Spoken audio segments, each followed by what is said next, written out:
Hey guys, I'm back with the next part of the Left 4 Dead 3 fanfiction reading. This is Zoe's point of view. Let's get straight into that. Rochelle had her daughter at Mercy Hospital conveniently around the beginning of the month. Ellie was ready to come to shortly after. So the conveniently, if you don't know, is because of Mercy Hospital being the evacuation place where they didn't get rescued. So to Zoe, it's kind of like, oh, well, conveniently, we have Mercy Hospital here. Ellis and I managed to keep her a secret. I only snuck out for the gender reveal and then to be driven to the hospital. I also gave birth at Mercy and Ellie was such a cutie. I beg to differ. Ellis stared down at her with such love in his eyes it melted my heart. I hope Nick reacted like that with his little girl. We got the birth certificate filled out and were able to go home with Ellie. She wasn't loud, but she wasn't quiet either. Rochelle told me that Nicole almost never cried. I was kind of scared, but Ellie wasn't behaving like that. Ellis and I decided we'd take turns waking up to care for her, or at least try to. Ellis told us we weren't ready for kids, but I think we are. I don't know why he would feel that way. We've never given him a reason not to think so, or to not think so. Maybe it's the fact that your guys' brains aren't even completely developed yet. That's a good factor. Another one is that you guys are also both young, not even in your mid-20s, and you still have your whole life that you kind of are throwing away, especially you, Zoey, because you still had college you could go to and stuff. So there's plenty of factors I'm sure he had for saying you guys are too young to have kids. And honestly, I would agree with him. As a 17-year-old, I agree with him. But yeah. Thankfully, Ellie slept nice night one. She was easy to take care of and was such a sweetie. I think not. Rochelle and Nick brought Nicole over and she and Ellie were going to play with each other for a little bit. Skylar and Ricky's kids were almost one, but they hung out with Ellie and Nicole a lot too. Oh, they did? Dang, too bad they don't have any memories of that. Ellis came home from work one day and he sighed as he hung his hat up. His hair was a little longer now, showing off his curls. Ellie would probably have curly hair and I was kind of thankful for that. Zoey, I think we should move more into town. There's a bigger and better house for sale. There would be more room for our kids. Okay. I hope that's your logic throughout the entirety of the series, is that, I don't know. Ellis, if you think that's best, I'm down. I kissed him. I go where you go. It was nice that he was thinking about having more than just Ellie. He smiled, kissing me again before kissing Ellie on her head. She giggled. We invited Rochelle and Nick to tell them the news. Lucy moved closer to town as well. Clutch was still in his house, and Nick had moved in with Rochelle. Ricky and Skylar were still across the street, and I discovered that she was the same age as me. Oh, cool. Kind of, but also kind of awkward. We sat around the table for dinner. This is how we've come to tell others important things. It was kind of comforting, and it was something we quickly became familiar with. Rochelle was bouncing Nicole on her lap, and Nicole was giggling. She's cuter than anything. Well, maybe not Ellie, but you know. The girls were both around 6 months old now. Ellie was growing in brown, hopefully curly hair, and Nicole's hair was black like her mother's. When we sat down to eat, Ellis told them we would be moving. Oh no! Rochelle looked down at Nicole. Who's going to be her best friend now? No one. No one. That's who's going to be her best friend. Her shadow. Ellie giggles as if she knows she's going to leave someone behind. I'm sorry, but the house in town is bigger and there's more room for Ellie and her possible siblings, you know? Nick nodded. Oh wait, that was Ellis? I'm sorry, but the house in town is bigger and there's more room for Ellie and her possible siblings, you know? Nick nodded. I get it, man. Hey, you deserve it. Nicole will have plenty of friends when she gets a little older. Don't let him lie to you. I'm sorry. That's so mean. I kind of know what happens as well. Like, it's not 100% blind reactions. I really don't want to, make it like that is. But there are a lot of things that I do forget. We're starting to get to the part of the books where I kind of remember what happens because that's the life I have lived for the past year now, is writing and rewriting and sculpting it to be perfect. So I'm starting to get to the point where it's like, oh, I remember what happened and it's not really new to me anymore. But anyways, oh, you know she will. Ellis smiles and I do too. Things were okay. We were accepted into society pretty quickly. Ellis got himself a job and managed to open his own auto shop again. I was thinking about getting a job too once Ellie was in school. Without the rest of my college though, my dream job was kind of out the window. Just go back to college. You get paid $3,000 a month, $6,000 if you include Ellis's check. I'm pretty sure you can go back to college. Anyways, especially since I now had a baby to take care of. That would be hard. But also, they offer online schools. Now, this is 2009. Yeah, this is 2009, probably in like August, September, October, November, December, January, 2010. It's January of 2010. I'm not 100% sure if it's correct, but you could go back to college. Or, because I don't know when they actually first started doing online colleges. Wait 10 years and go back to college. You'll be 29, 30-ish. Nobody's gonna judge. Everyone at college is an adult, for the most part. Like, it's never too late to live your dream. Anyways, Rochelle had found work and Nick was still struggling. I knew why, but she didn't quite understand. I couldn't tell her either. It was up to him, and I hoped it wouldn't ruin anything between the two. Okay. Oh, shoot. Personally, I would feel very upset if I was dating someone and had a kid with them and everything, and then they were like, oh yeah, by the way, I have a criminal past. Like,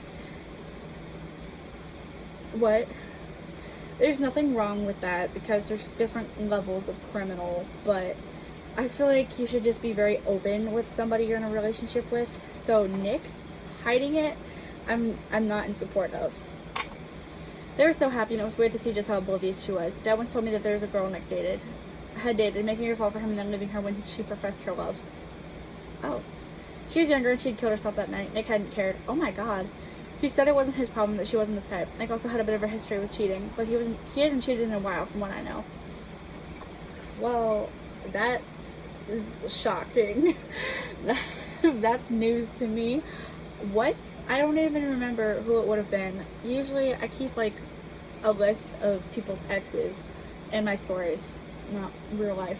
But I keep like a list of the exes in the back of my mind, and I can't remember who either of those two have been. They must have just been put in for the purpose of plot, which isn't even really there, to be quite honest with you.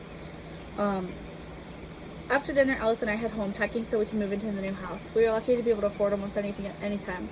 We got $6,000 a month. We were sitting good with money. Exactly. See, just save it and you could take yourself back to college. Who would have thought that, $6,000 a month? I don't know exactly how much like college tuition is, but you could go back to college. You'd be fine. And then Alice has a job as well, so it's like you guys are making money. It's not like you're struggling. We put some of that money into savings accounts sometimes, and sometimes we allow it to go straight to our bank accounts for extra money when needed. When do you need extra money? You guys have everything you need. You are set for life. Literally set for life with this $3,000 a month. And like, that's not just gonna stop. That's not gonna be like, okay, well now we can trust them, because it's the government in the book is basically, I guess, bribing them. They're like paying them for their silence. Like, that's not gonna stop. Like, it's almost, I'm trying to figure out like a good way to explain it with it making sense, but it's not gonna just stop, because if they stop paying you, you could go and tell everybody what they did. And I mean, most people in the book, I feel like, dislike the government because of the green flu, so they probably would listen, especially if you get the 8 people, I take that back, the 6 people who survived, telling you, hey, they're paying us to not tell you guys stuff about this. They would probably listen, and honestly, they'd probably pay you too. We put some of that money, oh, never mind. We had Ellis's truck loaded in almost no time, but we were going to have to make multiple trips to get a moving truck. In the morning, we rented one, and we managed to get out of that house in just a few weeks. I feel like that's average. Like, in just a few weeks, I feel like that's kind of what it takes to move. Sorry. We settled into the new house, and Ellie grew up quickly. She was 4 before we knew it, and I found out I was pregnant again. This time, I didn't care who knew it. Alyssa and I were accepted into society, and we were settled into the house quickly. It felt like a new start, one we both wanted. Ellie was soon enrolled in the elementary school down the road from where we were living, and I knew Nicole wouldn't be going there, sadly. It would be nice if they could see each other at school, but I guess it didn't matter as much. She'd make new friends quickly. She didn't even have friends. Although, saying, like, make new friends, you tell that to someone who has no friends as well. Eventually, Ellie was almost ready to go into 6th grade. She grew up so fast, and she'd already developed quite the attitude. We seemed to fight a lot. She was always arguing with Ellis. On the last day of 5th grade, she brought Leah over. Leah was a good kid, and she was always polite. Ellie should model after her, but I figured she was making more of an impression on Leah. They lay on Ellie's bed coloring when I knocked on the door. I figured they would like having some snacks. Ellie was called to his shop, and he'd bring home pizza later. Ellie sat up, rolling her eyes. Mom, we don't always need snacks. Are you just trying to spy on us? No, but your dad's bringing home pizza later. Is Leah staying the night? Obviously. It wasn't obvious, but I didn't feel like arguing. Instead, I went to check her out. Ellie spent more time with Elle than I did, so he ended up having an accent too. It was cute, so I didn't bother correcting him. He looked like Ellis too. He was named after Ellis, but he went by Ellis, so there was no confusion. I feel like that's very poorly worded. He was on his bed playing Transformers. I gently closed the door before sitting on the couch to watch a horror movie. I wished Ellis spent more time home, or I had gotten a job so I didn't sit here with nothing to do almost all day. I could call Rochelle and see how she's doing. I know she had 2 more kids after Nicole. I glanced at my phone thinking about it. No, I wouldn't. She's probably busy. Nick had managed to sweet-talk the police department into letting him into the canine unit, which was surprising.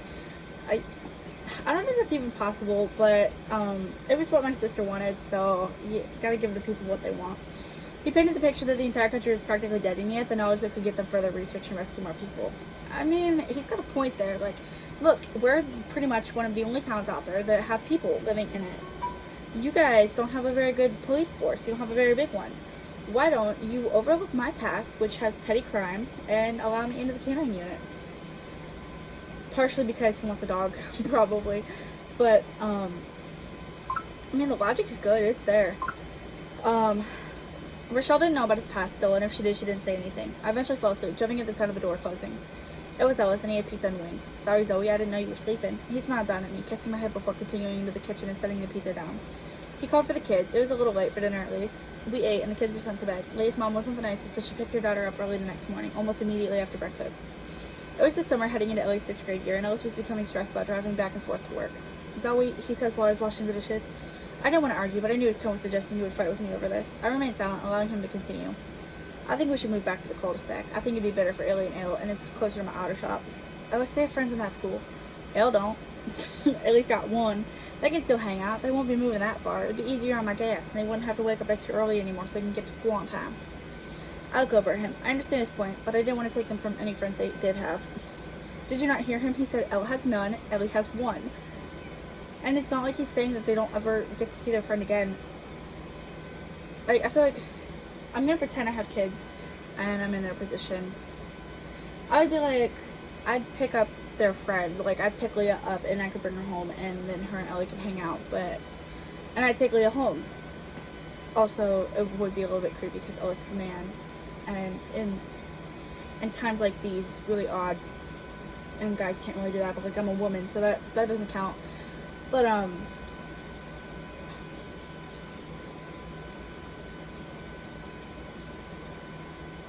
feel like there's a really big bug in here. I thought I saw it fly by, and then I thought I caught it on camera. I don't know. But, it could just be flies. Anyways, it's not worth it for one friend. I don't know. Maybe I'm evil. But, I don't know. Ellis, I don't know. This place is nice, and you're not using that much gas. It adds up over time. It'd be nice to see Rochelle and Nick too, though, wouldn't it? I mean, yeah, but they're a phone call away. Well, yeah, but my shop is almost an hour away from here. Over there, it's about 20. 20 what?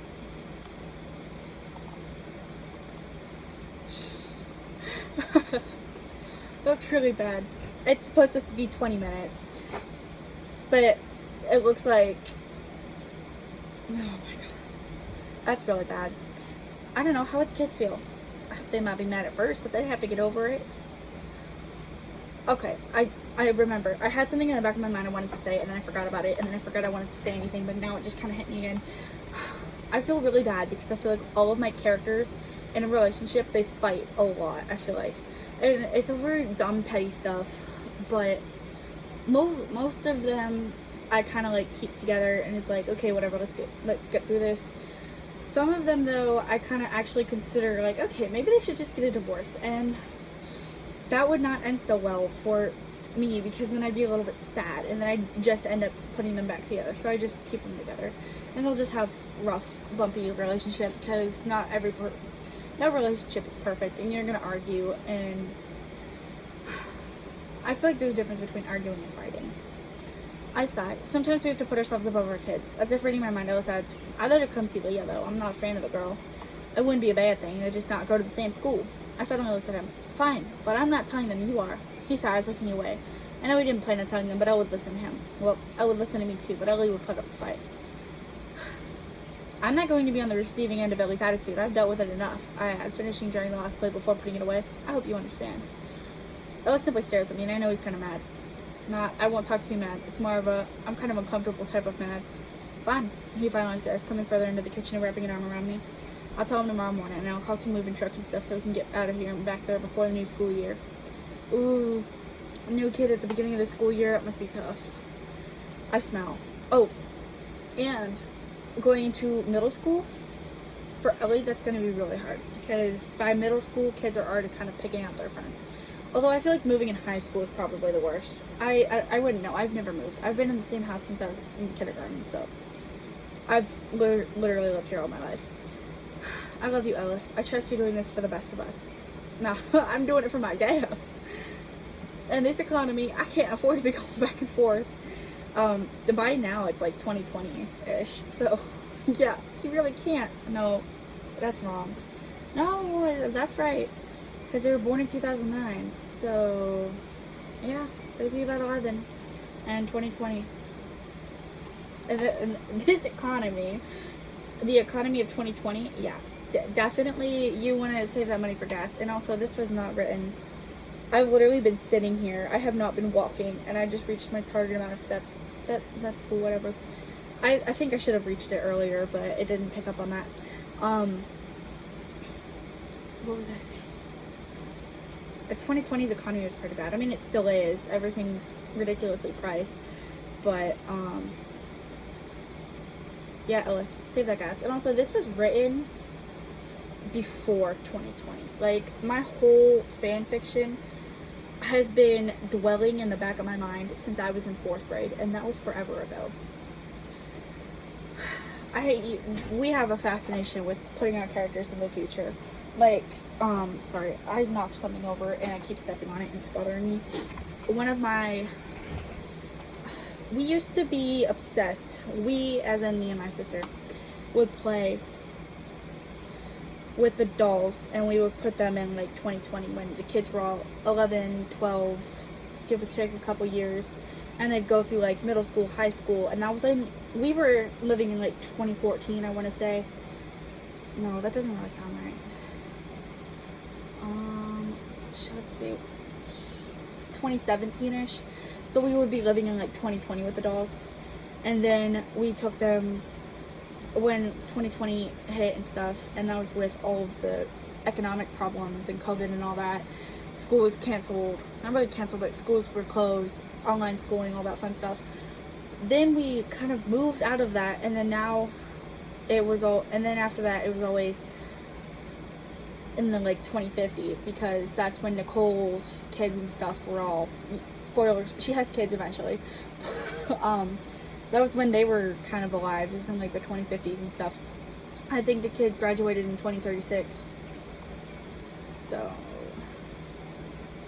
maybe like Nicole and them graduated in 2036. I can't quite remember. It's in here somewhere. But yeah, I have a thing for putting everybody in the future accidentally.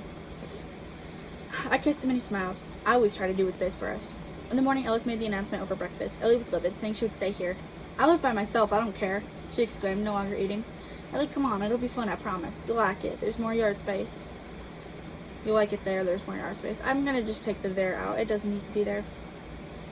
Okay, and there's a pool. Not tempting. Ellis sighs. I knew she would react and behave this way, but I couldn't interfere. I'm not the bad guy. I didn't make this decision. Oh, he's not the bad guy either. Ellie, please try to be understanding. Besides, the school there is better than the one here. Whatever. Ellie pushes away from the table and storms upstairs. I think the new school will be better. Maybe kids won't be so stupid. Ellis smiles and we finish eating. We get moved in the new house and I see the house saved for Francis has been inhabited. I wondered who the new neighbor was until I saw her outside doing the gardening. It was none other than my mom. Yeah, let's go. Crystal's back. Ellis, I'll be back. I say, walking across the street to the woman's house. Mom's house. Mom? I call, and she turns around, a sun hat shielding her eyes. Could you imagine if it wasn't her mother? That would be crazy. You're just like, Mom? And it's not your mom. That would be great. She smiles when she sees me and she runs over to hug me. Zoey, oh sweetheart. She pulls away, eyeing me. My, have you grown? I smile. Yeah, I didn't know you were here. Yeah, they brought me in after testing me for the green flu. She smiled at me, glancing over to where Ellis and Ella unloaded the truck. You have kids. Her voice trailed off as if there was more she wanted to say to that. Yeah, Mom, come meet them. I take her hand and we walk over to the moving truck. Ellis nods to my mom and she waves. You have a good one, Zoey. I know. Now let's meet the kids, at least the oldest, and I was helping Ellis move stuff in. Mom was excited to meet them and I was happy we would be living close again. I hope Lizzie and Wade were out there somewhere, but I couldn't be sure. There were still no signs. Okay. This is long enough, so I don't think I'm going to say anything else. I've already yapped enough, but next is Ellis, and honestly, Left 4 Dead 3 is coming to an end, and I'm kind of happy for that, because then I get to start editing, and that's all fun, but I'll see you with the next chapter of Ellis's point of view.